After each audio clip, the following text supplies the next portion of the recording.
Tú me Sí, dices ya cuándo. estamos grabando, ya, en cuanto gustes. Buenas tardes, queridos amigos. Me da mucho gusto nuevamente estar reunido con ustedes en esta que es nuestro segundo módulo del taller virtual del comité científico. Espero que la semana pasada les hayan quedado algunas dudas eh, que podamos disipar en esta sesión. Pues recibí cuatro correos de personas que hicieron su tarea. Rocío de México, Michelle Soriano, Álvaro de Cuba también y Marco Rivera de Perú. Desafortunadamente las recibí apenas anoche y como les decía, bueno, yo hubiera querido que me las hubieran enviado el sábado para tener tiempo de revisarlas. No me es posible ya entre semana, pero con mucho gusto yo más adelante las voy a revisar y les voy a hacer mis comentarios de lo que yo vea que pudiera ser importante que ustedes implementaran. Bueno, pues como ven, en esta ocasión, en esta sesión, después de que ya vimos la parte teórica de para qué nos sirve el comité científico y más o menos cómo lo podemos estructurar, el día de hoy vamos a hablar de casos en donde el comité científico ha participado en las organizaciones. Yo en esta parte voy a hablar de casos de México, y en la segunda parte, mi compañera Antonia Luque va a hablar de lo que han hecho en Venezuela. Hay muchos ejemplos que podemos platicar. Quizá en algún otro momento en el que haya oportunidad de verlo personalmente, pudiéramos, si ustedes tienen interés, pudiéramos platicarlo más. Pero que quisimos presentarles casos muy relevantes, casos en donde el comité científico realmente tuvo una participación tan importante que permitió que estos proyectos fueran exitosos.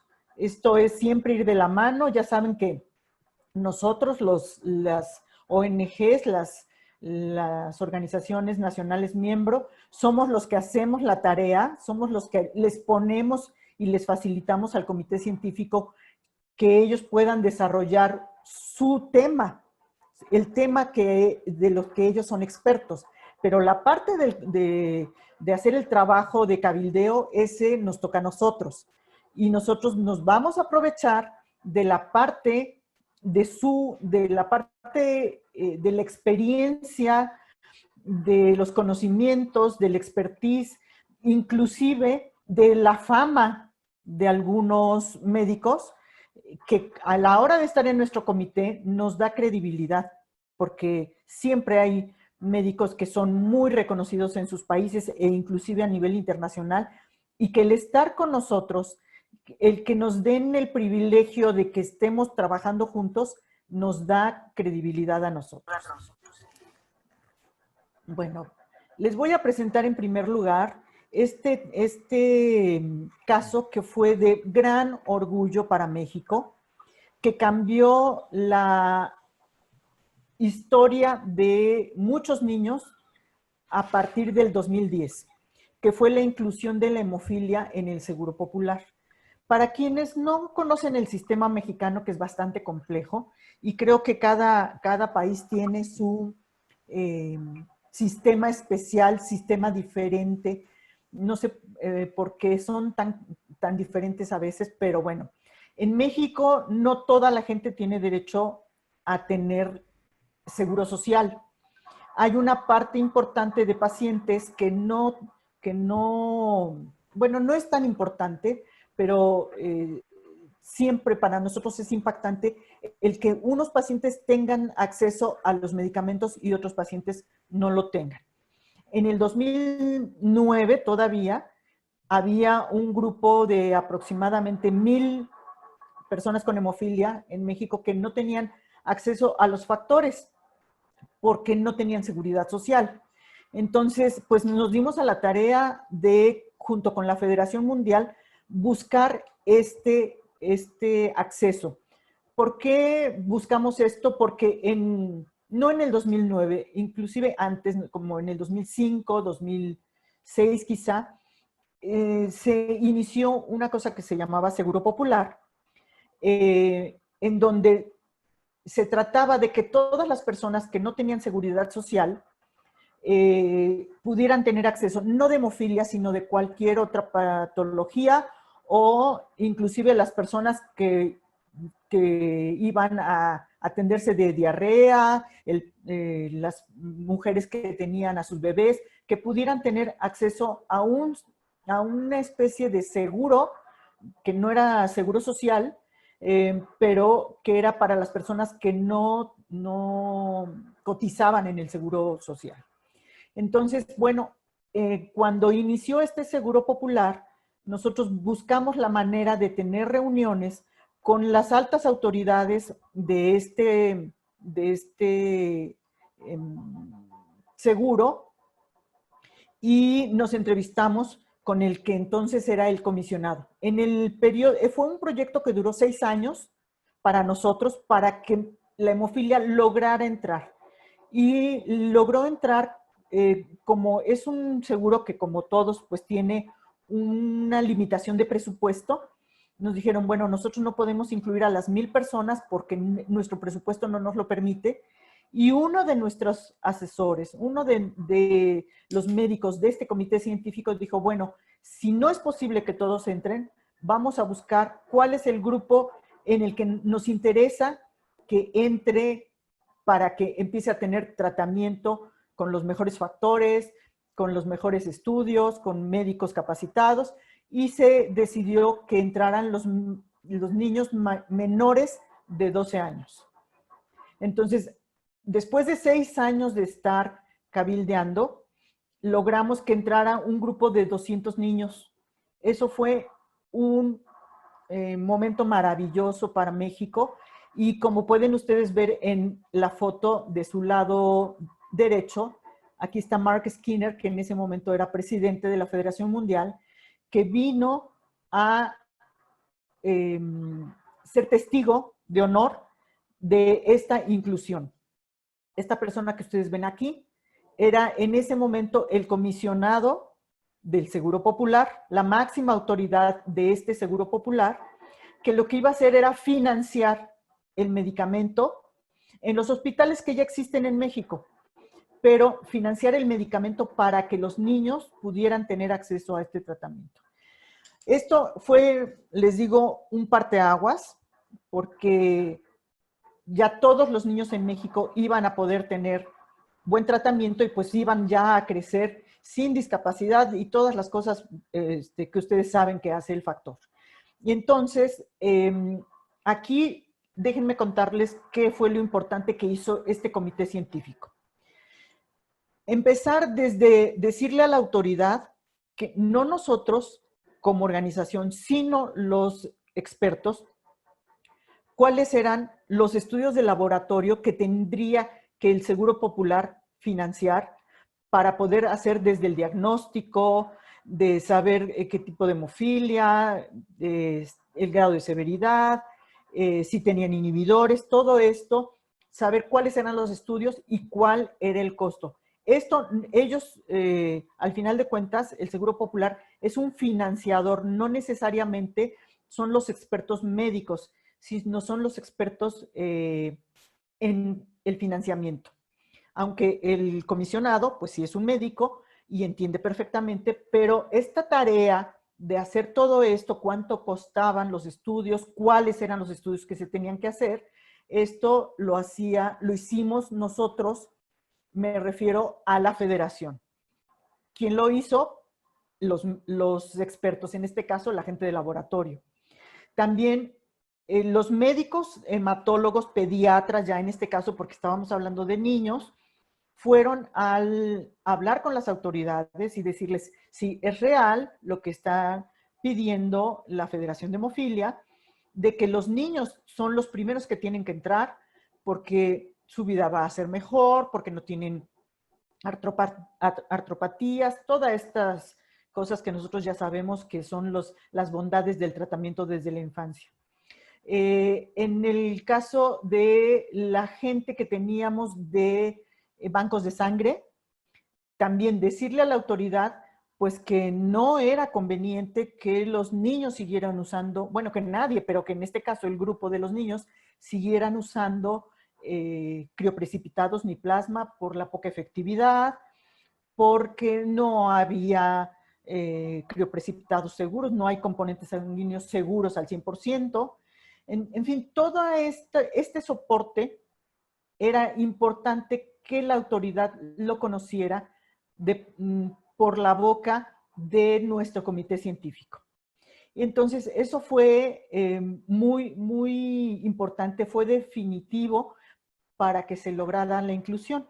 Aquí César nos está escuchando y él fue testigo de estos 6 años de trabajo que fueron muy intensos, porque además en esos 6 años cambiaron 2 o 3 veces de comisionado, entonces era volver a empezar con un nuevo comisionado que pues no era fácil, ¿no? Porque este comisionado, de hecho, tenía a lo mejor 1 año cuando logramos que se incluyera. Pero con los anteriores se había hecho todo el trabajo y se iba a ese comisionado y volvíamos a empezar de cero. Fueron 6 años de trabajo muy importantes, pero si no hubiera sido por estos expertos, no hubiéramos tenido la credibilidad para que fuera adelante. Y por supuesto aquí, pues la presencia de la Federación Mundial, aquí está Luisa también, como la pueden ver ustedes, yo diría que inclusive el comisionado, como tenía poquito tiempo de haber entrado, dijo, bueno, este es un proyecto en el que por el éxito que se puede ver que va a tener, pues a él también le daba credibilidad, le daba una proyección como un nuevo político, porque tenía, bueno, había estado en otros puestos, pero no a ese nivel. Entonces eso también nos ayudó, ¿no? El que él viera que estaba la Federación Mundial, que, como les decía yo en nuestra sesión anterior, que sean ustedes unas organizaciones exitosas. No importa si son grandes o son chiquitas, pero que sean exitosas. Y la Federación Mundial siempre nos ayuda, nos da este cobijo para que las autoridades se sientan seguros de que van a hacer proyectos exitosos con nosotros. Aquí en esta fotografía ustedes pueden ver que Miguel está del lado izquierdo, ahora en ese momento no era miembro de la Federación Mundial, del lado derecho está Carlos. Junto a Carlos está una doctora que en México fue uno de los pilares del tratamiento de la hemofilia desde hace muchísimos años. Esta doctora tiene un nombre que todas las personas con hemofilia y todos los médicos que atienden hemofilia conocen y respetan. Y ella es miembro de este comité, de nuestro comité. La persona que está a su lado, la señora que está entre la doctora y yo, ella era la secretaria de salud y las 2 autoridades que están junto a Miguel eran del Centro Nacional de la Transfusión Sanguínea. En este caso, la presencia de la doctora fue muy importante porque allí íbamos a pedir que, ya que se había incluido la hemofilia para los niños, que ahora pudiéramos pasar a incluir a los adultos, que ya eran menos, pero que al final de cuentas seguían teniendo derecho a un tratamiento adecuado, que no lo tenían porque esas personas,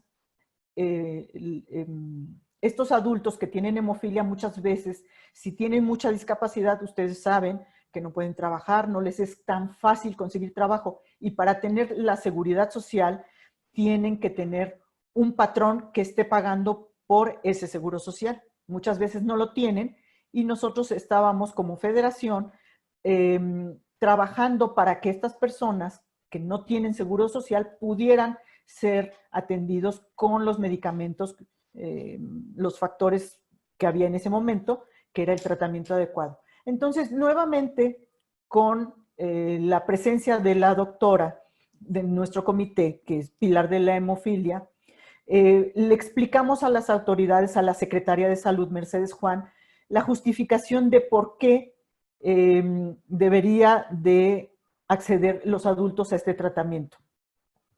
Igual la presentación de los listados de diagnóstico, cuánto es lo que cuesta el tratamiento, cuánto es lo que cuesta diagnosticar a los pacientes, cuáles son los hospitales que podían ser candidatos a atender hemofilia con los fondos que también diera el Seguro Popular y el tipo de tratamientos.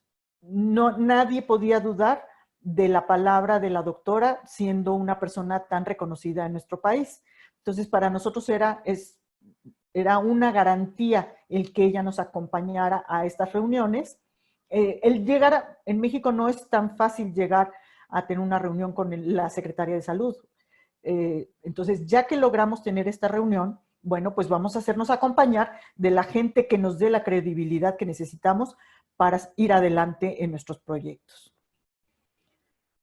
También otra cosa importante, pues, es hacernos acompañar de las autoridades, perdón, de nuestros médicos del comité científico ante autoridades. Aquí tenemos un secretario de salud del estado de San Luis Potosí y tenemos un diputado que está a mí, yo estoy en el centro y el diputado está a mi izquierda. Este diputado, la idea que nosotros teníamos en ese momento era hacerle saber al diputado que necesitábamos el apoyo de la Cámara de Diputados para que dieran ellos un presupuesto etiquetado para la compra de factores para la hemofilia.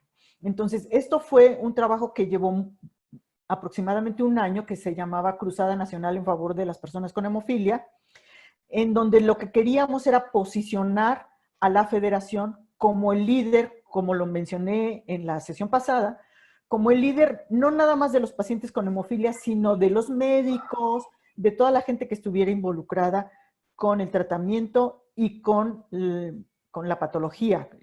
Los pacientes, al final de cuentas, son el fin último de la organización, sus beneficios son para ellos, pero también aquí estamos sentados con miembros de este comité. Son 2 hematólogas que atendían hemofilia, que también de mucha tradición de atención en hemofilia, de los hospitales más prestigiados de México en la atención de hemofilia. Entonces, el hecho de que estén aquí, un diputado no se iba a sentar con nosotros. Eso fue pues un evento en donde inclusive se televisó, se hicieron grabaciones, se subieron a YouTube, en fin, pero un diputado no se hubiera sentado con nosotros si no hubiera sido porque teníamos a gente de prestigio a nuestro lado. Igual un secretario de salud de San Luis Potosí, bueno, San Luis Potosí es un estado de los 32 que hay en el país, con el que ya habíamos tenido algunos acuerdos de que ellos iban en ese estado, iban a empezar a pagar por el tratamiento de los pacientes que no tuvieran seguro social. Entonces, toda esta gente tan prestigiosa, ya saben ustedes, al final de cuentas, los políticos primero averiguan en dónde se van a sentar y luego dicen si sí o si no. Entonces, para lograr sentarlos en esta mesa, en este evento que fue como el arranque para esta cruzada nacional, pues teníamos que tener a nuestro comité científico con nosotros. Y que ellos pues les dijeran de qué se trataba esto y de que avalaran el trabajo de la organización. Estos son miembros de diferentes especialidades. Ya ven que hablamos en la sesión anterior que deben de ser de diferentes especialidades. La doctora que está en la parte de abajo, ella era una persona muy importante de bancos de sangre, perdón, no, de centros estatales de la transfusión sanguínea, con muy buenas relaciones con las autoridades a nivel de la Cámara de Diputados. Entonces era muy importante que ella estuviera con nosotros. Ella es de Jalisco. Entonces, no nada más era importante por su valor en sí, sino porque representaba a gente de otra región que no era la capital. En medio tenemos a un médico que es rehabilitador y que él ha hecho diversos estudios, diversas publicaciones del trabajo que se hace en este comité. Se presentan diferentes trabajos en diferentes congresos, siempre de hemofilia, siempre apoyados por la federación, y el beneficio al final de cuentas, como siempre, pues es para los pacientes. En la parte de arriba, aparte de hematólogos, tenemos aquí gente de genética y de estudios la doctora que ustedes ven que está como medio hincada, es una doctora en ciencias que ha hecho el estudio de todas las familias yo creo que del país desde hace 20 años. Ella tiene el más amplio expediente de lo que son los estudios genéticos de las familias. Ella sabe cuáles son portadoras, cuáles no lo son, quiénes son de mutación de novo, quiénes son todas las características de las familias de México, y ha ido con la federación por todo el país haciendo esta pesquisa, e inclusive la Federación Mundial nos ha ayudado económicamente también para hacer esta pesquisa y saber el diagnóstico de muchos, casi todos, diría yo, los pacientes que hay en México. Ella no es hematóloga, ella es una doctora en ciencias, pero también es miembro de este comité. Como lo comentábamos en la reunión anterior, no nada más se trata de tener hematólogos o un hematólogo. Se trata de que tengamos gente de diferentes especialidades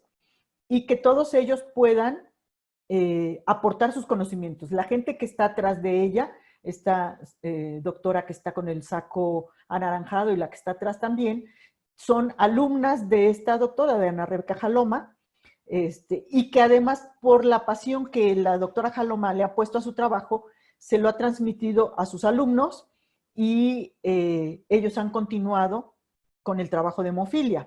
Ustedes saben que no es fácil encontrar gente que le guste el estudio de la hemofilia, porque pues, somos poquitos, porque además, como dicen, pues no da ni fama ni fortuna, ¿no? La hemofilia. Entonces, pues muchos médicos y muchos científicos y muchos expertos se van a atender otras patologías que sí les dan fama y que sí les dan fortuna. Y bueno, nosotros tenemos que atesorar a estas personas que tienen la pasión de seguir con nosotros, aún sin la fortuna, ¿verdad? Eso lo agradecemos siempre.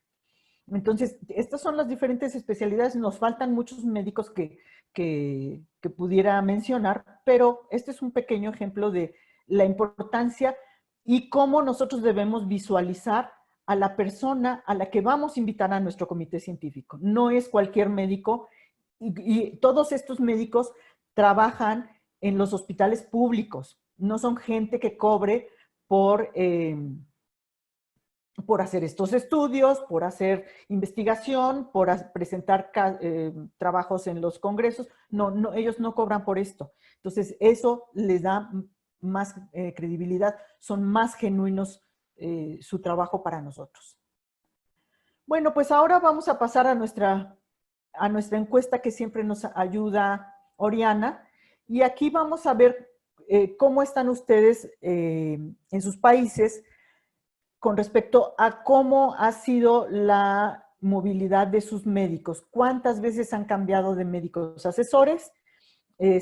A es 1, B es de 2 a 3, o C es más de 3. Creo que, recuérdame, Oriana, por favor, si es igual el link, porque creo que iba a haber un cambio, ¿no? Ajá, En el chat Marta. está el link, ella lo acaba de pasar.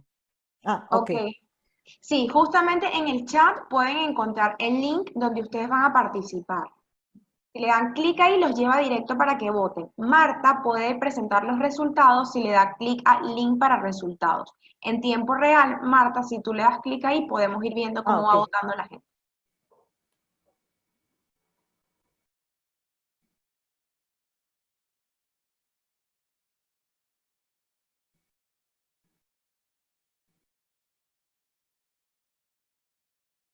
Hasta el momento van 7 votos. si pueden seguir participando, y somos 17, todavía falta grupo.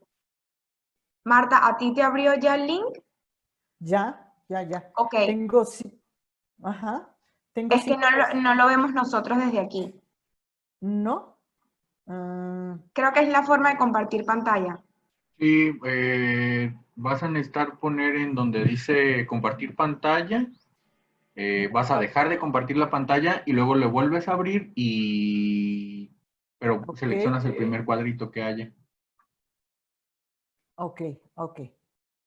para que sea como compartir general, entonces se pueda ver cualquier cosa que tú veas. ¿Ya lo ven? Sí. Perfecto, ya lo vemos.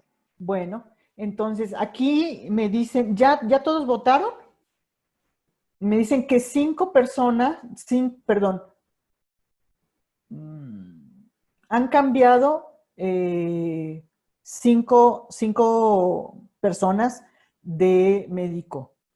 2 personas han cambiado de 2 a 3 y 0 han cambiado más de 3. Aquí lo que es importante es que nosotros tenemos que estar actualizando nuestro comité científico. Como les comentaba en la ocasión anterior, esto lo deben ustedes poner en algunos estatutos, en su acta de asamblea, cómo van a hacer el trabajo con los médicos. Porque también sabemos, y es cierto, que muchas veces los médicos se cambian de hospital, ya no atienden hemofilia, en fin, hay una serie de movimientos, ¿verdad? Entonces, esto debe de ser dinámico, porque además nosotros queremos como que haya gente nueva. No es que vamos a sacar a la gente que durante mucho tiempo nos ha atendido o nos ha apoyado. Lo que vamos a hacer es incluir sangre nueva, gente que tenga más conocimientos de la hemofilia, pero a lo mejor desde otro punto de vista o más, o de otro hospital o de otra región que no había sido tomada en cuenta.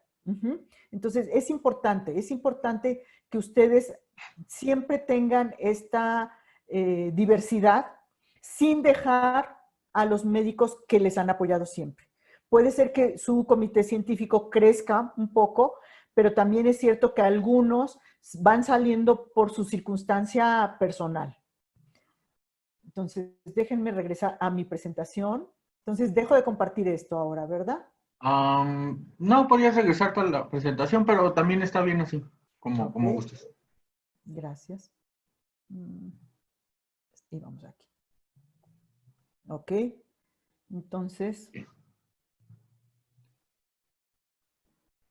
bueno, este otro caso es un caso que con mucho cariño compartimos Venezuela y México, y ahora que Antonia está con nosotros, estamos los dos países, y vamos a hablar de esto que fue un proyecto que se llamó Desafío del Caribe, que fue en el 2012,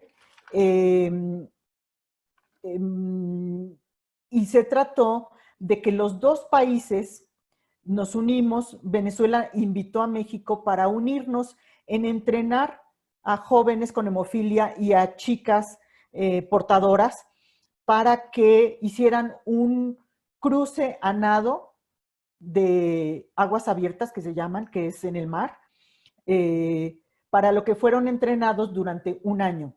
Este cruce a nado fue en Cancún en junio del 2012 y fueron un cruce de Cancún a Isla Mujeres, que son aproximadamente 3 kilómetros. Pero, bueno, ese fue un sueño maravilloso que se logró concretar, y yo estoy segura de que las personas que cruzaron, pues nunca lo van a olvidar. Y los que estuvimos acompañándolos durante ese año tampoco lo vamos a olvidar, porque fue una experiencia maravillosa de trabajo conjunto. Miguel, tú fuiste uno de los que cruzó a nado, ¿verdad? No. Ah, ¿no? Ah, No, que a te mí quedaste. me corrieron antes. Sí, Sí, seguramente porque fumabas mucho. Seguramente. Bueno, miren, estas fotos son muy lindas para nosotros, para recordarlas.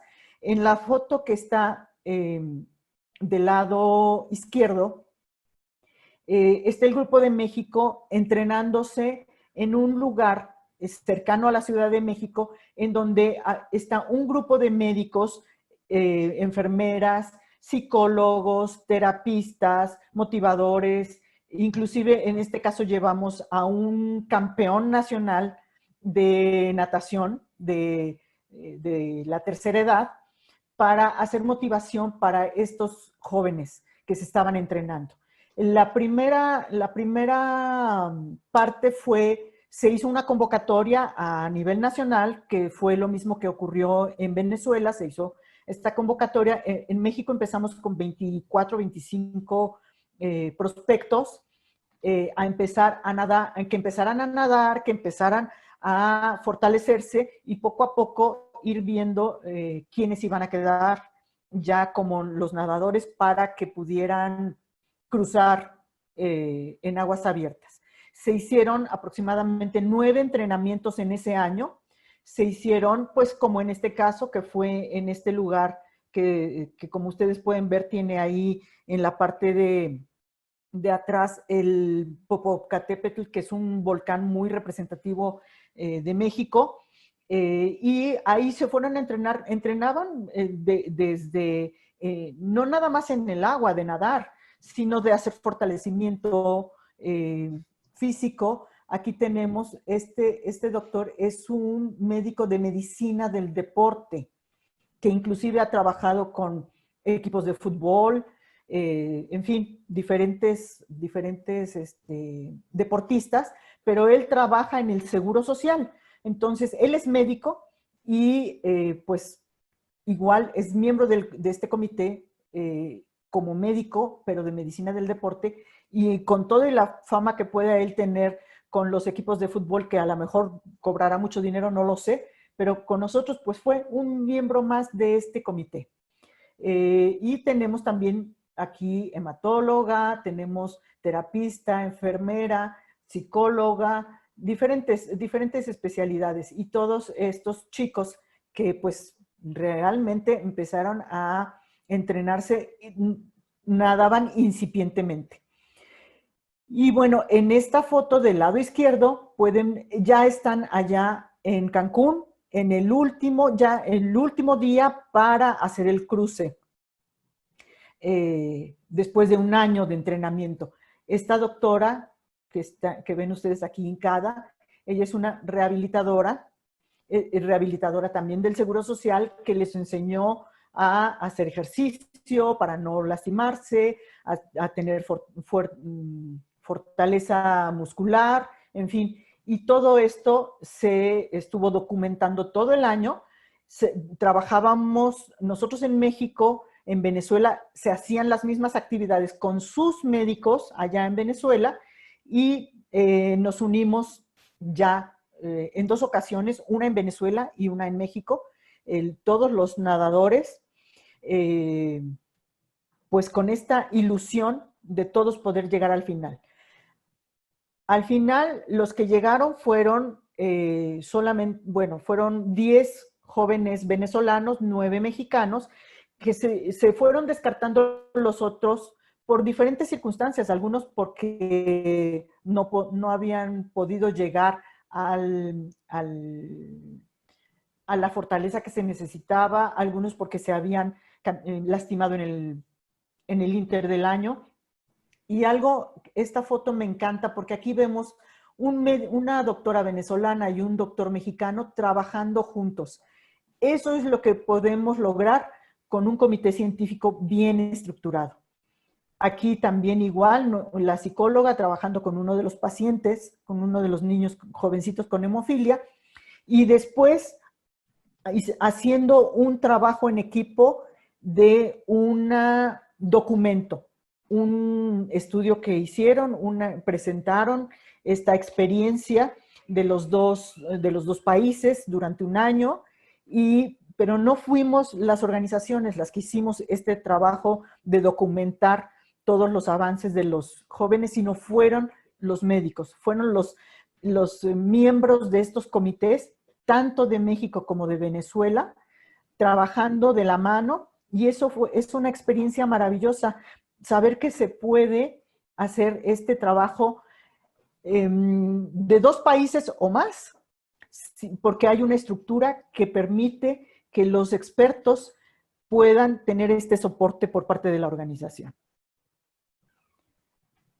Este es la conclusión. Aquí es del lado derecho tienen al grupo mexicano que en ese momento estaban en Acapulco haciendo pues ya cruces en aguas abiertas, que se llama.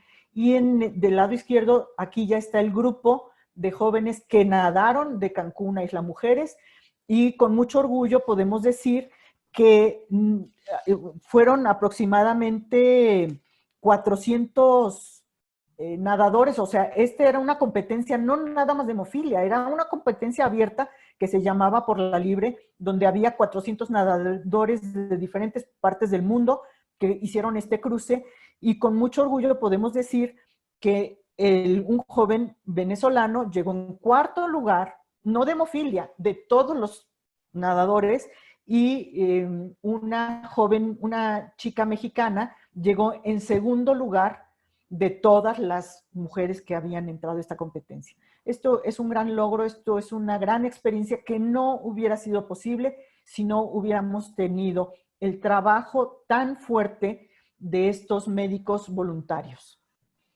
Y pues bueno, por mi parte es todo. Vamos a dejar las preguntas al final y yo le voy a dar el micrófono a Antonia, por favor.